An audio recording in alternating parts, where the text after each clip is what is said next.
auction options. We're going to do just a couple more, and then we're going to wrap up this presentation. This is where you get a property under contract using an option, and you auction off your option. And the reason you do this is because sometimes you find yourself in a situation where you get a great deal, but it's still got some risk. Like, for example, $1 million homes. It takes a long time to sell a $1 million home. There's like 24 months of inventory in most markets for $1 million homes. And with 24 months of inventory, what that means is that on any particular month, there's only a 1 in 24 chance that the house is going to sell. So somebody's got a $1 million home, and I negotiate to buy it, and the guy agrees to sell it to me for $650,000, which is a smoking deal. But do I really want to take $650,000 and tie it up in a deal for up to 2 years? That's a lot of money for a long time. So a lot of times I'll say, even that's too much risk. So what I'll do is I'll negotiate an option to buy the property anytime in the next 60 days for $650,000, and then what will I do with my option?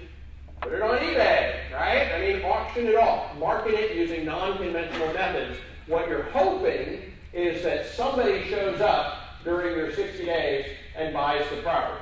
Now, the truth is, most of the time, this doesn't work. The odds are against you, okay? So if you do this strategy, doesn't work, that one didn't work, oh, we got one. And when you got one, you can make $50,000 or $100,000. So can anybody here use an extra $50,000 or $100,000 every once in a while? Yeah, that's what you do with auction options. And usually your option, you know what my typical option fee is? Anybody guess? Typically $10. Typically I offer, I'd say I'm an investor, I want to do a $10 option. If they really fight me, then I'm going to do a non-exclusive option. I'll say, if you find a buyer, great, but if I find a buyer, you have to honor your option. Okay? What am I hoping happens here? The best way to tell this story is sometimes a realtor will have a listing for $1 million house, and they'll have it listed on the market for 8 months.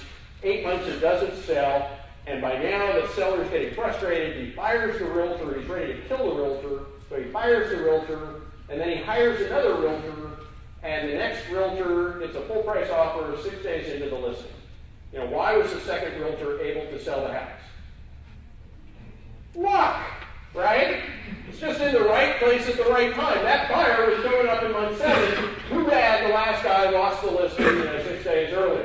Sometimes you're just in the right place at the right time. Realtors know this. It happens to all of them, okay? All I'm doing with an auction option is I'm buying 60 days for $10, and I'm hoping that I get a little lucky, and probably somebody who might have bought the house anyway shows up on my watch, and if they do, I get to flip a property. I had a property under option for $450. Guess what? Lucky me, somebody showed up and offered $500. I got to do a same-day flip for $50,000. Zero risk, not a dime in the deal.